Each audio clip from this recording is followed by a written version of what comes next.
Hello, in this video I want to talk about Walter and Marion Burley Griffin with a focus on Walter this time uh, and not the usual topic, but some of the side projects that he did. Now, Walter and Marion were both architects. They both had interest in naturalism, spiritualism, and pretty much were ahead of their time. Now, Walter Burley Griffin gets the credit for designing Canberra, but he worked in a team with his wife Marion, and they were very much equals in that way and shared the workload very much. Now, it tends to be Walter gets the credit, but of the two, Marion Mahoney Griffin was the more spiritual, if you of the two, and in some of her work, such as Magic of America, she talks about that. Now, it was Marion who was a greater follower of Rudolph Steiner and sort of a leading member, at least an influential member of the Anthroposophical Society. While living in Sydney at the time, and Rudolph Steiner House in Sydney is still there. So the couple were very much into both architecture, but esoteric, alternative religions. This type of knowledge. Now, in this video, I'm going to do a focus on some of the work of Walter Burley Griffin, especially around Sydney, and that especially to do with suburban rubbish incinerators. Now, rubbish incinerators probably about as far away from the esoteric as you might suspect, but they're not. They're actually quite a bit in there. Now, it's the Griffin Society online, but recently I read this book, Making Magic. It's a biography on Marion Mahoney Griffin, but of course her life and Walter's life were very much entwined. And in there it also touches a little bit on these incinerators. So the first of them that I'll show you is also the smallest. This is in Sydney. It's the Glebe Incinerator, and it's one of the few that are still left standing. Now, it's on Griffin Place in Glebe in Sydney.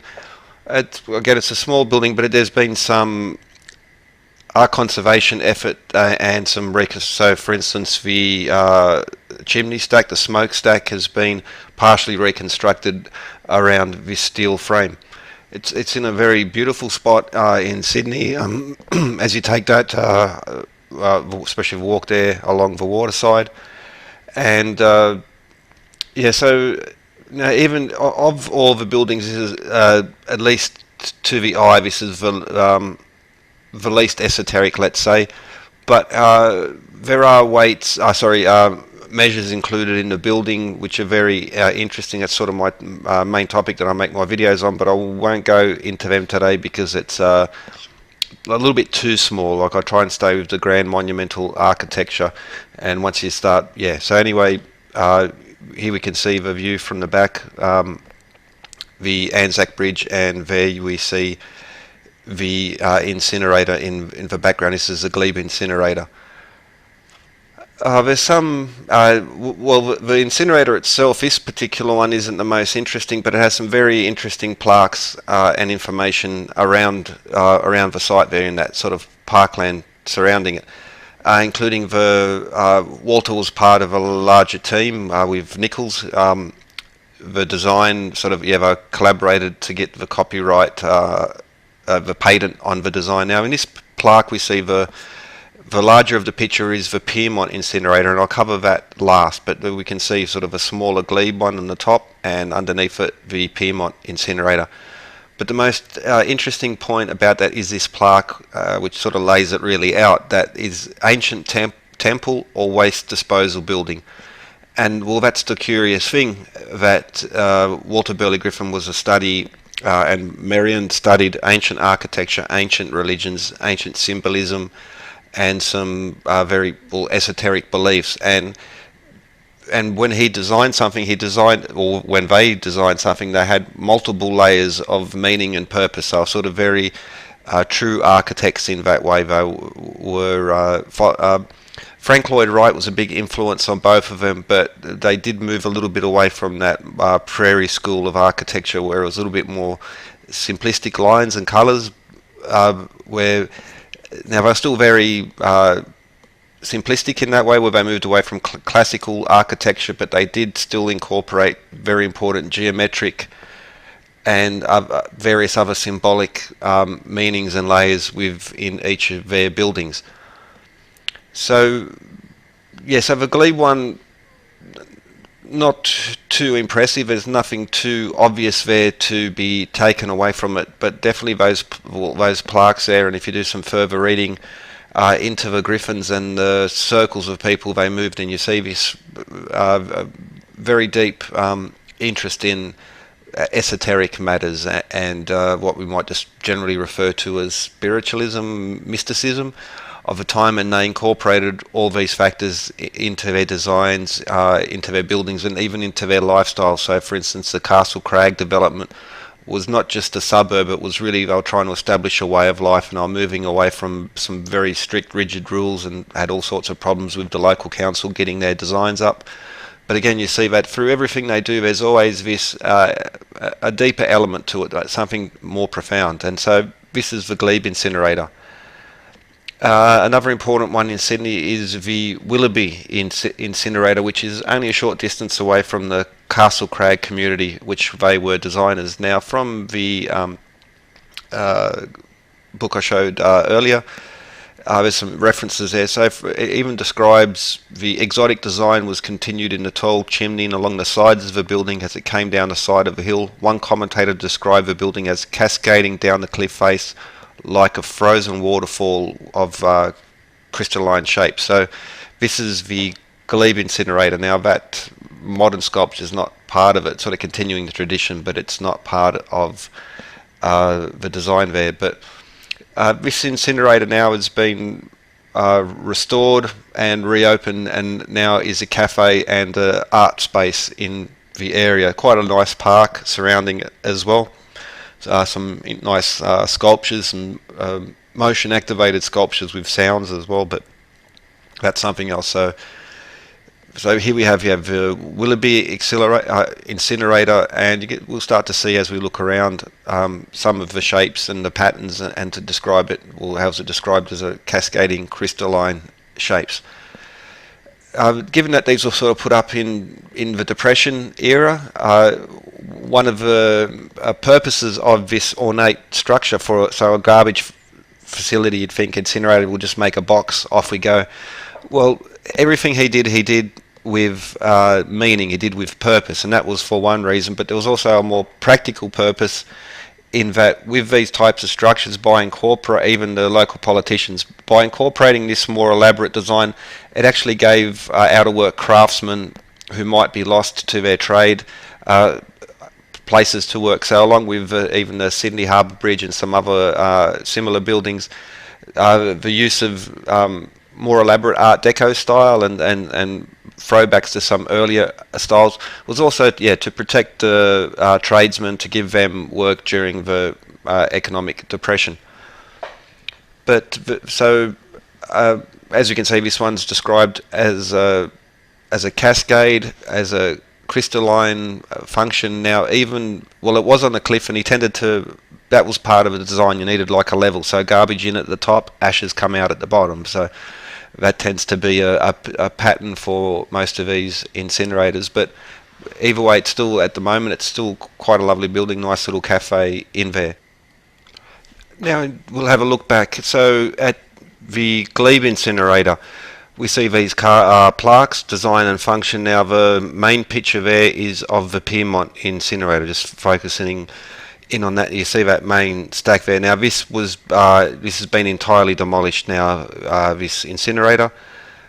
But also at the Glebe Incinerator, where they comment, so even ancient temple or waste disposal building. Well, we can, very interesting, it's actually a combination of both. And for instance, in Making Magic, the autobiography on Marion Griffin, but Walter was also working on a project for a much larger incinerator in an industrial suburb of Sydney called Piedmont. It was to be Walter's largest incinerator, and he wanted to make it a work of art. He designed it with a giant chimney in the middle with Aztec motifs down the side. Marion was excited about the structure. She described it as beautiful, majestic, as unique as any of the historical records of the past, and predicted that it would stand as a historical record of 20th century architecture. Well, that might not be quite the way it turned out, but it is definitely very loaded with Aztec motifs. So here we have a view of the chimney and the Aztec motifs that dominate much of the building. Now there are other aspects to it which connect it to the past, but again, it's an industrial building. It's designed for burning rubbish, trash, and you might expect it to be very simple, very brutalistic school of architecture, but no, it was from even the gatehouse to all the features of it were done in a very ornate style, and it moved away from the traditional. So you might think, well, they should have stayed with classical styles to employ the craftsmen, especially during this economic downturn. But there was a very strong theme then, as of now, of the occult or the esoteric running through Sydney from its very beginnings up until the current day. Even the current mayor, the new arch which is planned to design now, they play up this very secular, modern, funky type of character, but no, they even still now, the structures, the public artworks that they're putting in and around Sydney have these the same common description, hidden in plain sight, to borrow the phrase. And it's right there in your face. So even the buildings, some have been demolished, some are still standing, but the ones that are being built, planned for in the future, carrying the same esoteric school, the Hermetic school of knowledge, continues. Earlier I mentioned how Walter and Marion were the architects who won the competition to design the capital city of Australia. Very much along the lines of Washington, very geometric, very hermetic, from the measurements, the layout, even in the street plan itself, symbols were designed in, and that's a very interesting topic. But here we see a map of the ACT, or at least the northern part of it, and I've highlighted there. It's a very, it like follows the river for the major part of the borders and creeks, but there we see there is one very straight section of the border, the only straight part of the border. This is another key which sort of crops up in many other places, so straight lines on borders, an important point to follow. But if we extend that line from Canberra north, it passes directly through Sydney. The border itself was resurveyed not too long ago, so I believe that the original layout has been slightly lost during that time. However, but even using the existing borders, we still do get some quite nice arrangements happening. So from Canberra, we extend the line north. Now it passes over this very narrow band. Now, furthest to the east would be Sydney Harbour Bridge, but it does appear to go directly over Glebe or directly over the Piermont Incinerator, so which is another connection to the Griffins. And well, again, this architecture goes on a much broader scale, so even a city plan is designed much larger. But also worth noting is that straight line border, it's actually sort of, there's a little bit of a kink in it, and again was resurveyed in the late 90s, early 2000s. But if we extend that line south, it passes north of Melbourne City. So, but it does pass over Essendon and again another Burley Griffin incinerator there. So, and this is also one of a few still left standing. And again, much like Glebe, it's not as elaborate, but even within the geometries which are there, again, it's some very clear connections to sacred geometry, especially that rhombus within the Vesica Pisces, which connects us to 153, and some very other important geometric points. So, in conclusion, ancient temple or waste disposal buildings, well, both again are correct, but most definitely the presence, the influence of ancient temples and mystic schools of thought were very prominent. They wore it on their sleeve. It was no secret that the Burley Griffins were into that type of stuff, and part of a legacy still with us here in Sydney and around the rest of Australia today. Anyway, hope you enjoyed and have a good one.